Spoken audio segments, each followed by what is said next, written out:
ആ റാണിയുടെ കഥയാണ്. അതേപോലെ എല്ലാ റാണികളും റാണിമാരുടെ കഥയാണ്.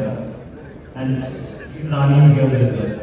സോ ഈ വരുന്ന സെപ്റ്റംബർ 21-ാം തീയതി എല്ലാവരും നമ്മുടെ ഈ ചെറിയ പടത്തിൻ്റെ റാണി എന്ന പടത്തിന് സപ്പോർട്ട് ചെയ്യുക, തിയേറ്ററിൽ പോയി കാണുക. Thank you. റാണി ജയിച്ചു.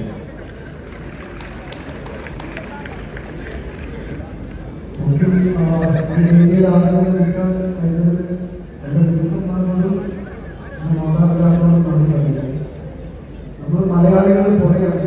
അപ്പം ഇത് പറഞ്ഞാൽ ഞാൻ നേരത്തെ റിക്വസ്റ്റ് ചെയ്യുകയാണ്. കാരണം നിങ്ങൾക്ക് കുറച്ച് സ്റ്റേജിൽ നിന്നും സിനിമയിലേക്ക് വെളിയിരിക്കുന്ന ഓഡിയൻസിന്റെ കൈയാണ് സ്റ്റേജിൽ ഇരിക്കുന്നവരുടെ.